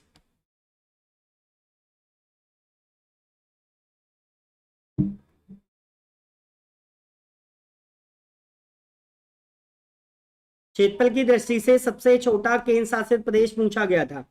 तो देखो अगर हम यहाँ पे बात करें तो आप लोग समझ सकते हो कि यहाँ पर क्षेत्रफल की दृष्टि से सबसे छोटा केंद्र शासित प्रदेश कौन सा था? आपका लक्षद्वीप। बहुत बढ़िया भैया, ओपन मोर, बहुत बढ़िया। चलिए तो लगातार क्षेत्रफल की दृष्टि से सबसे छोटा केंद्र शासित प्रदेश पूछा गया था, जो आपको क्लियर करना है। इसके बाद में अगर सबसे बड़ा केंद्र शासित प्रदेश पूछा जाएगा इस समय, अगर बड़ा पूछा जाए तुम्हारे पेपर में, तो याद रखना इस समय लद्दाख सबसे बड़ा है। तो सबसे बड़ा केंद्र शासित प्रदेश इस समय कौन सा होगा? लद्दाख होगा। याद रखिए दोस्त, आपके लिए इंपॉर्टेंट बनेगा। इसके बाद आज नेक्स्ट क्वेश्चन आया, स्त्री केशर किस में पाया जाता है? बताइए। स्त्री केशर, देखो बॉटनी पूछने लगे आप लोगों से, स्त्री केशर किस में पाया जाता है? तो आपको याद रखना है स्त्री केशर जो पाया जाता है वो फूल में पाया जाता है। और ये स्त्री केशर जो है वो मादा फूल में पाया जाता है। कहां पाया जाता है? मादा फूल में। तो आपको याद रखना है, ठीक है। चलिए स्त्री केशर मादा फूल होती है, उसको कहते हैं। तो जो आपको क्लियर करना है, हाँ मादा फूल होगा। फीमेल अगर पुरुष होता तो उसमें पुंकेशर होता है। क्या होता है? पुंकेशर। चलिए इसके बाद नेक्स्ट क्वेश्चन पूछा गया था आपसे कि सूर्य के प्रकाश में कितने रंग होते हैं? तो ये मैं पहले भी क्लियर करा चुका हूं। तो सूर्य के प्रकाश में जो रंग होते हैं वो 7 होते हैं। सूर्य के प्रकाश में रंग, तो सूर्य के प्रकाश में जो रंग होते हैं वो कितने होते हैं? 7 होते हैं दोस्त। बैजानी, हपीनाला सबको मालूम है, ये सब चीजें आपको मालूम होनी चाहिए। इसके बाद में आज का नेक्स्ट क्वेश्चन आया था लोथल किसके लिए प्रसिद्ध है? लोथल किसके लिए प्रसिद्ध है? तो ये क्वेश्चन आया था आपके लिए, मैं लिख देता हूं लोथल किसके लिए प्रसिद्ध है। तो लोथल आपको मालूम है सिंधु घाटी सभ्यता का एकमात्र बंदरगाह नगर था। तो लोथल किसके लिए प्रसिद्ध है? लोथल और सुरकोटदा दो ही तो नगर थे जो बंदरगाह के लिए फेमस थे। तो ये लोथल जो था वो बंदरगाह के लिए प्रसिद्ध था। और बंदरगाह का जो नाम था वो गोदीवाड़ा था। कौन सा बंदरगाह? गोदीवाड़ा बंदरगाह। तो लोथल जो था वो बंदरगाह के लिए फेमस है और इस बंदरगाह का जो नाम है वो गोदीवाड़ा बंदरगाह था। तो जो आपको याद रखना है, जो आपके लिए इंपॉर्टेंट बनेगा। और ये कहां पर है? गुजरात में। कहां पर है? गुजरात में। और भोगवा नदी के किनारे स्थित है। कौन सी नदी के किनारे? भोगवा नदी के किनारे गुजरात में स्थित है लोथल। हड़प्पा सभ्यता से एक क्वेश्चन आ रहा है डेफिनेटली, अभी तीनों शिफ्ट में क्वेश्चन पूछा गया है, तो आपको क्लियर करना है इस चीज को। हाँ कहां पर है ये भी पूछा था, बता दिया ना, गुजरात में भोगवा नदी के किनारे, याद रखिए। हाँ चलिए इसके बाद में नेक्स्ट क्वेश्चन बता देता हूं मैं कि गिद्दा किस राज्य का नृत्य है? आपसे पूछा गया गिद्दा नृत्य है, गिद्दा नृत्य है। तो गिद्धा नृत्य पूछा गया था, तो आपको पता होना चाहिए कि गिद्धा जो है वो पंजाब का नृत्य है। गिद्धा कहां का नृत्य है? पंजाब का नृत्य है, याद रखिए दोस्त। गिद्धा पंजाब का है, भांगड़ा पंजाब का है, ठीक है। तो ये सब चीजें आपको क्लियर करनी है। इसके बाद में नेक्स्ट क्वेश्चन आया था, तंत्र का भाग होता है। तंत्र का भाग होता है। तो तंत्र का भाग पूछा गया था आपसे दोस्त। तो वो तंत्र का जो भाग होता है वो भी आपको क्लियर करना है। वो भाग होता है मस्तिष्क का। तो तंत्र किसका भाग होता है? मस्तिष्क का होता है, ब्रेन का होता है, याद रखिए। तंत्र किसका भाग होता है? मस्तिष्क का भाग होता है, जो आपको क्लियर करनी है। इसके बाद लोहे पर जंग लगना किसकी प्रक्रिया है? तो लोहे पर जंग लगना, देखो परिवर्तन से एक क्वेश्चन आ रहा है। तो लोहे पर जंग लगना रासायनिक परिवर्तन है। क्या है? रासायनिक। देखो आज एक और क्वेश्चन आया था, फलों का पकना भी कौन सा परिवर्तन है? रासायनिक। लोहे पे जंग लगना रासायनिक परिवर्तन है, ठीक है। दूध का दही में बदलना रासायनिक परिवर्तन है। तो ये सब रासायनिक परिवर्तनों से कुछ क्वेश्चन आ रहे हैं जिनको आपको याद रखना है। मोम का पिघलना भौतिक परिवर्तन है। आज के पेपर में एक और एक शिफ्ट में पूछा गया, मोम का पिघलना। तो मोम का पिघलना भौतिक परिवर्तन है। मोम का पिघलना भौतिक परिवर्तन है, याद रखना। तो ये भौतिक और रासायनिक परिवर्तन से क्वेश्चन आ रहे हैं, इनको रट लेना, मैंने सारे पहले लिखा रखे आप लोगों को। तो मोम का पिघलना भौतिक परिवर्तन है, जो आपके लिए इंपॉर्टेंट बनेगा। हाँ, फिजिकल चेंज। इसके बाद में नेक्स्ट क्वेश्चन आया कि अग्निवीर योजना किस मंत्रालय से संबंधित है? एक क्वेश्चन आया था, अग्निवीर योजना। अग्निवीर योजना किस मंत्रालय की योजना है? अग्निवीर योजना किस मंत्रालय की योजना है? तो वो भी आया था क्वेश्चन में। तो अग्निवीर योजना जिस मंत्रालय की योजना है वो आपको क्लियर करना है। तो ये मंत्रालय कौन सा है? तो रक्षा मंत्रालय की योजना है अग्निवीर योजना, याद रखेंगे। केंद्र सरकार के रक्षा मंत्रालय के अधीन आती है, क्योंकि अग्निवीर सेना से रिलेटेड है, तो आपको याद रखना है। तो ये रक्षा मंत्रालय से रिलेटेड होगी, बिल्कुल करेक्ट है। इसके बाद नेक्स्ट क्वेश्चन आया आपसे, दांडी यात्रा। जो दांडी है वो कहां पर है? दांडी जगह कहां पर है, या दांडी किस राज्य में स्थित है? किस राज्य में स्थित है? तो दांडी आप लोगों को मालूम है, गांधी जी ने दांडी यात्रा 1930 में करी थी। गांधी जी द्वारा शुरू किया गया था गुजरात में। तो दांडी गुजरात में। दांडी यात्रा कहां पर? दांडी यात्रा कहां से करी थी? गुजरात में करी थी, समुद्र तट में, साबरमती आश्रम से गुजरात के समुद्र तट तक। तो क्वेश्चन आए कभी दांडी किस राज्य में है? तो बिल्कुल करेक्ट है, आर एस अतुल उपेंद्र मौर्य, बिल्कुल करेक्ट है कि दांडी जो थी वो यात्रा 1930 में हुई, और कहां पर है? गुजरात में, जो आपको क्लियर करना है। इसके बाद नेक्स्ट क्वेश्चन आया था, गैसों में ऊष्मा का हस्तांतरण किस क्रिया द्वारा होता है? तो गैसों में ऊष्मा का स्थानांतरण किस प्रक्रिया द्वारा होता है?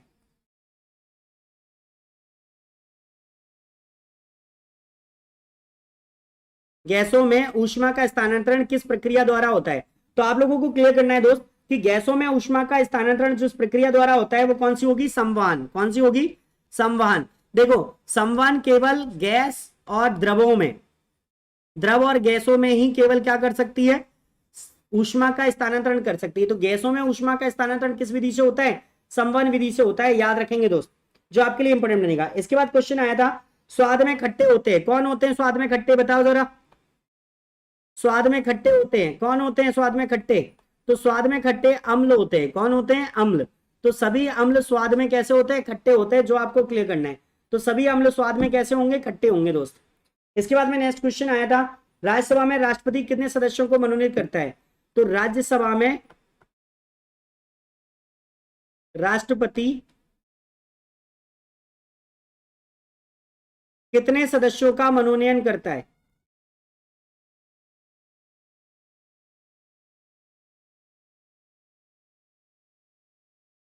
कितने सदस्यों का मनोनयन करता है?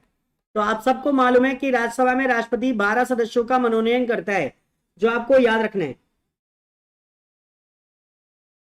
हाँ, ये सारे क्वेश्चन आपको इसी से मिलेंगे, फर्स्ट सेकंड थर्ड से। तो राज्यसभा में राष्ट्रपति कितने सदस्यों का मनोनयन करता है? 12 सदस्यों का मनोनयन करता है, याद रखेंगे। इसके बाद में एक क्वेश्चन आया था बायोलॉजी मतलब फिजिक्स से, विद्युत सर्किट को कौन पूरा करता है? तो विद्युत सर्किट को कौन पूरा करता है?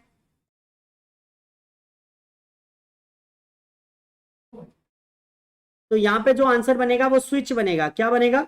स्विच। विद्युत सर्किट को जो पूरा करता है वो कौन करता है? स्विच करता है, जो आपके लिए इंपोर्टेंट बनेगा, याद रखिए। कांग्रेस के किस अधिवेशन में महात्मा गांधी ने भाग लिया था? एक अगला क्वेश्चन था। तो कांग्रेस के किस अधिवेशन में कांग्रेस के किस अधिवेशन में गांधी जी ने भाग लिया था?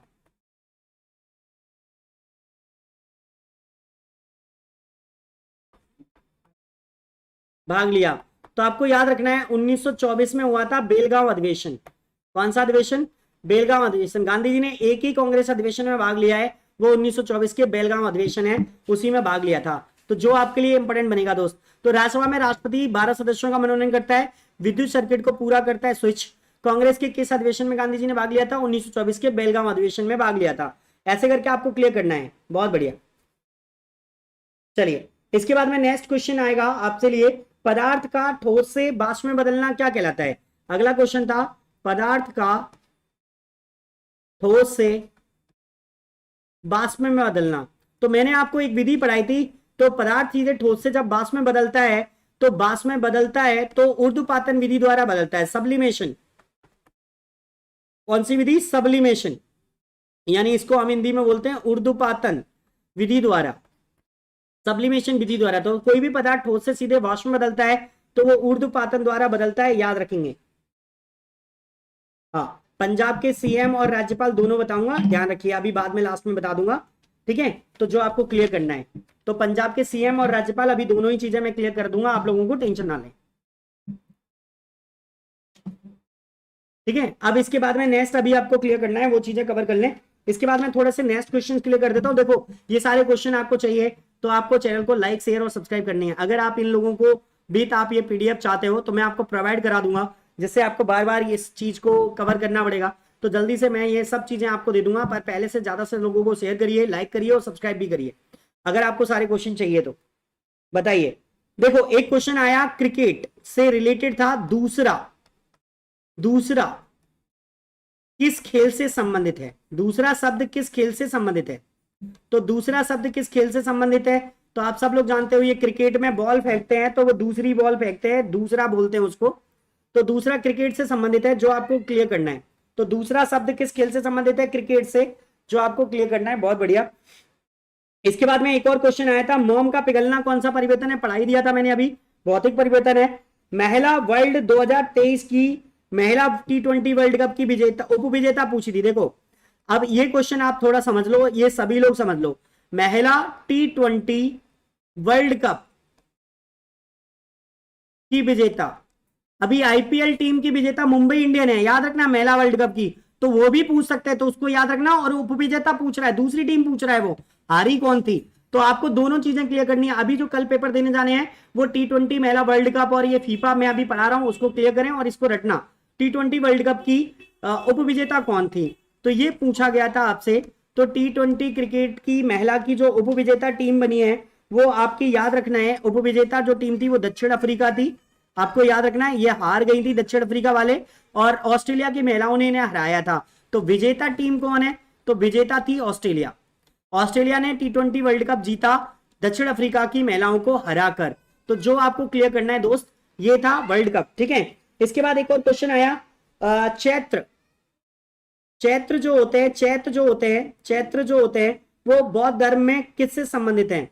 तो बौद्ध धर्म में चैत्र का क्या मतलब है? तो आप कहना है इनका पूजा स्थल होता है चैत्र। बुद्धों के पूजा स्थल को हम चैत्र कहते हैं, याद रखना। बुद्ध जहां पूजा करते हैं उनका पूजा स्थल क्या कहलाता है? चैत्र कहलाता है दोस्त, याद रखेंगे दोस्त। आगे बढ़ेंगे नेक्स्ट। इसके बाद क्वेश्चन पूछा गया था, ध्वनि का मुख्य गुण क्या है? तो ध्वनि का मुख्य गुण क्या है, ये क्वेश्चन पूछा गया था। ध्वनि का मुख्य गुण क्या है? ध्वनि का मुख्य गुण क्या है? तो ध्वनि का मुख्य गुण होता है प्रबलता, हमेशा प्रोबेबिलिटी। अगर हम बात करें ध्वनि का मुख्य गुण क्या है, प्रबलता होता है। तो जो आपको क्लियर करना है। इसके बाद में नेक्स्ट क्वेश्चन, 2023 में T20 वर्ल्ड कप की मेजबानी किसने करी थी? तो 2023 का T20 वर्ल्ड कप कहां हुआ?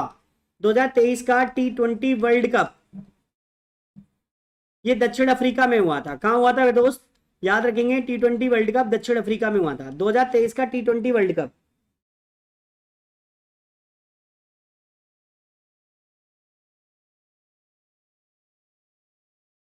ठीक है, याद करेंगे। इसके बाद में नेक्स्ट क्वेश्चन आया था आपके लिए, हाल ही में फीफा वर्ल्ड कप की उपविजेता। देखो, फीफा वर्ल्ड कप से भी क्वेश्चन आया, फीफा वर्ल्ड कप की उपविजेता टीम, ये फुटबॉल से दिया जाता है फीफा वर्ल्ड कप। तो उपविजेता जो टीम थी वो आपको याद रखना है कि इसकी जो उपविजेता जो टीम बनी वो बनी आपकी फ्रांस। उपविजेता टीम कौन सी थी आपकी? फ्रांस। और विजेता टीम जो थी वो थी आपकी अर्जेंटीना।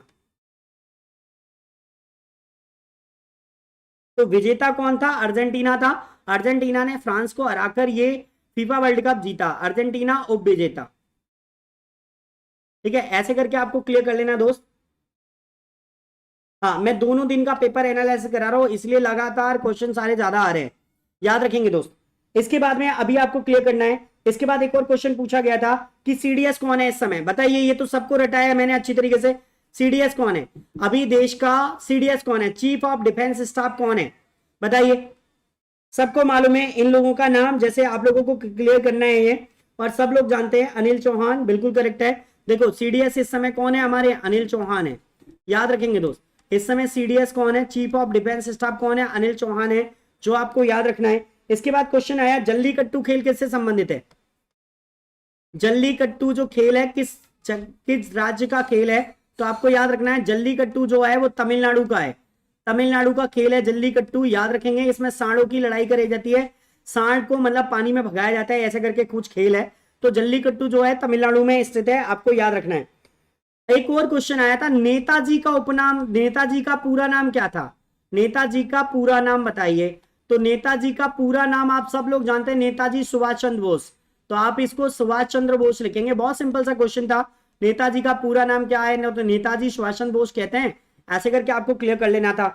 इसके बाद में एक क्वेश्चन आया था, टार्ट्रिक अम्ल किसमें पाया जाता है? इसके बाद एक क्वेश्चन आया था, टार्ट्रिक अम्ल किसमें पाया जाता है? तो आप याद रखना, टार्ट्रिक अम्ल हमेशा मैंने बताया था इमली और अंगूर में पाया जाता है। तो टार्ट्रिक अम्ल हमेशा मैंने बताया था इमली और अंगूर दोनों में ही पाया जाता है टार्ट्रिक अम्ल।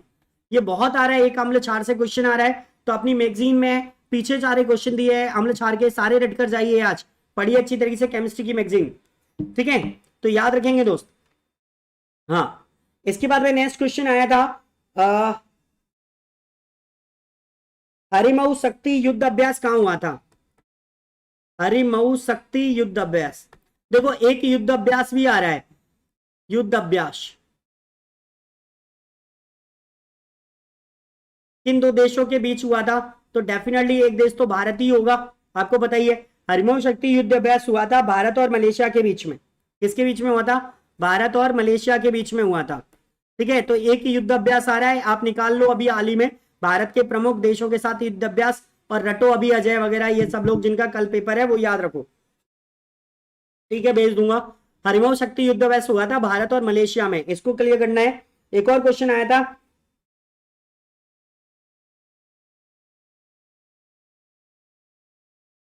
एक और आया था सिम्बेस, सिम्बेस आया था, सिम्बैक्स ही आया था, सिम्बैक्स ऐसे लिख लो आप लोग, सिम्बैक्स युद्ध अभ्यास।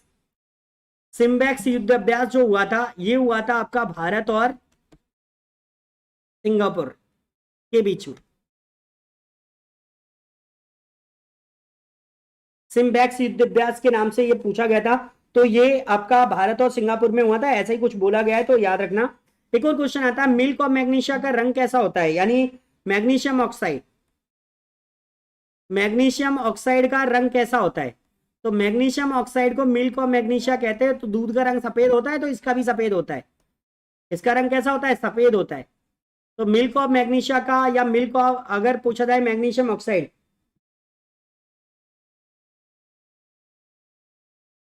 चलो डाल दूंगा, पर एक दिन में इतने सारा याद कैसे होगा तुम लोगों को?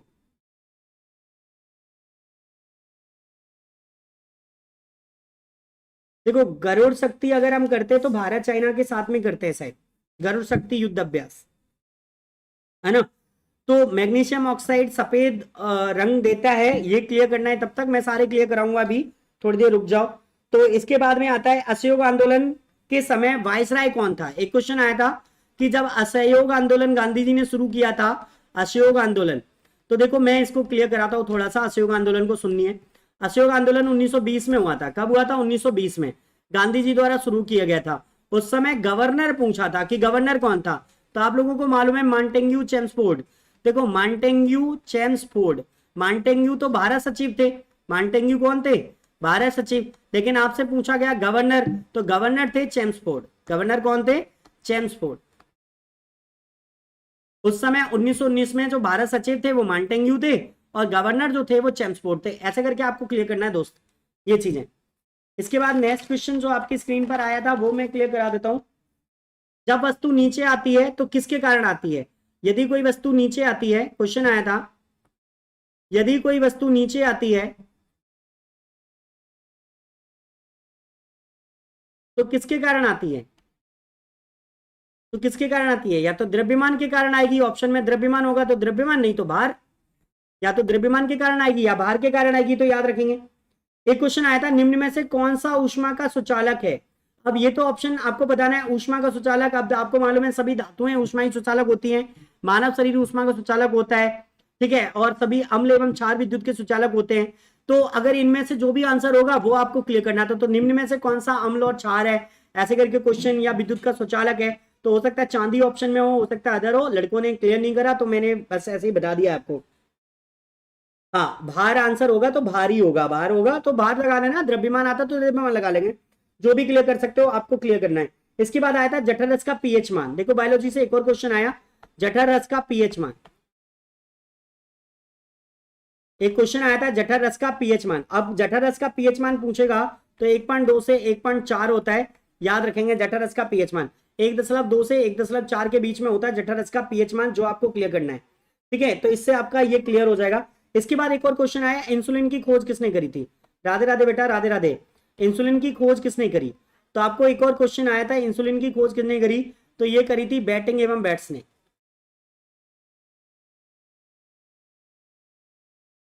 इंसुलिन की खोज किसने करी थी? बैटिंग एवं बैट्स ने करी थी, जो आपको याद रखना है, जो आपके लिए इंपॉर्टेंट बनेगा। चलिए, इसके बाद नेक्स्ट क्वेश्चन आया था आपके पास,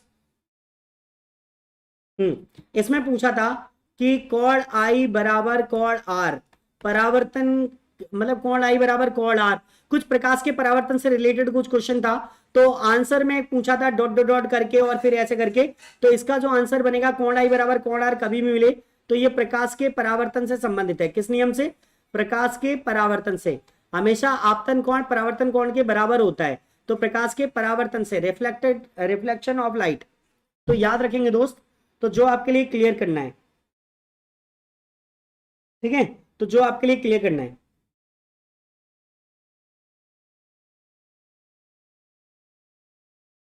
वन पॉइंट टू से 1.4 ही होता है बेटा, 6.4 नहीं होता है, याद रखना। जठर रस अम्लीय होता है, क्षारीय नहीं, और अम्लीय बहुत ज्यादा अम्लीय होता है, याद रखेंगे इसको। ठीक है, एक क्वेश्चन आया है कि पशुओं में लैगिंग जनन की जिम्मेदारी होती है।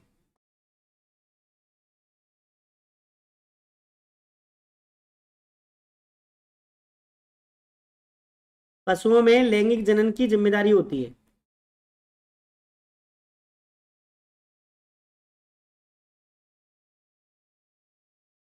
तो पशुओं में जो लैंगिक जनन की जिम्मेदारी होती है वो जायगोट या युग्मनज के द्वारा होती है। तो याद रखेंगे युग्मनज आंसर बन जाएगा आपका। दोस्तों आज के आने वाले सभी शिफ्टों के क्वेश्चंस मैंने कंप्लीट करा दिए। हाँ, क्षेत्र मिति में से ज्यादा क्वेश्चन आ रहे हैं मैथ में, तो थोड़ा सा वो चीजें आप लोगों को थोड़ा सा रट लेना है। तो बाकी के सारे क्वेश्चंस मैंने क्लियर करा दिया। अभी तुमने कुछ पूछा था मुझे, वो लिख दिया।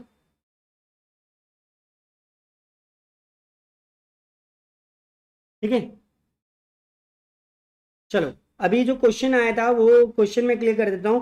पंजाब का राज्यपाल, ठीक है, देखो अगर मैं यहीं पे थोड़ा सा तुम्हें क्लियर कर देता हूं। किसी ने पूछा था कि पंजाब का राज्यपाल क्या है, तो देखो पंजाब के राज्यपाल इस समय बनवारी लाल पुरोहित है। पंजाब के राज्यपाल कौन है? बनवारी लाल पुरोहित।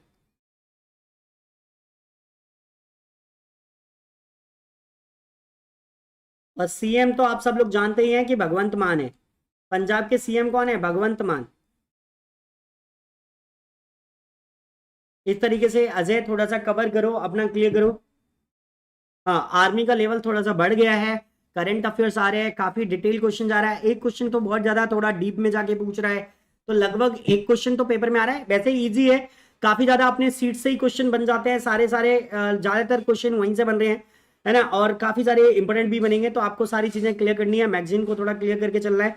थोड़ा अम्ल क्षार वाले से क्वेश्चन अभी ज्यादा आ रहा है, तो अम्ल क्षार वाला पोर्शन से याद करना है। और अभी थोड़े से फॉर्मूले भी पूछ रहा है केमिस्ट्री में, तो आपको वो फॉर्मूले मैंने अपनी मैगजीन के पीछे सारे दे रखे हैं आप लोगों को, तो वो सारी चीजें क्लियर करके चेक लिए, आप लोगों को सारी चीजें क्लियर हो जाएंगी दोस्त। तो आप लोग इसी तरीके से लगातार चैनल के साथ बने रहिए। तब आज का ये क्वेश्चन बिल्कुल क्लियर है। हाँ, डे 1 सिंपल था, अभी का भी सिंपल है। और देखिए, चैनल से जुड़ने के लिए आप इस नंबर पर मुझे संपर्क कर सकते हैं, ठीक है। और आप लोग चैनल के साथ जुड़ जाइए लगातार, 9669545193, और चैनल के साथ जुड़ जाइए, ज्यादा से ज्यादा दोस्तों को शेयर करिए जिससे सभी को ये चीजें पता लग पाए, तो बहुत बढ़िया। चलिए, थैंक यू, धन्यवाद आप सभी का। राम राम, जय हिंद, जय भारत, नमस्कार दोस्तों। मिलेंगे कल की क्लास में। बेस्ट ऑफ लक आप सभी को आगामी एग्जाम्स के लिए। बहुत बढ़िया।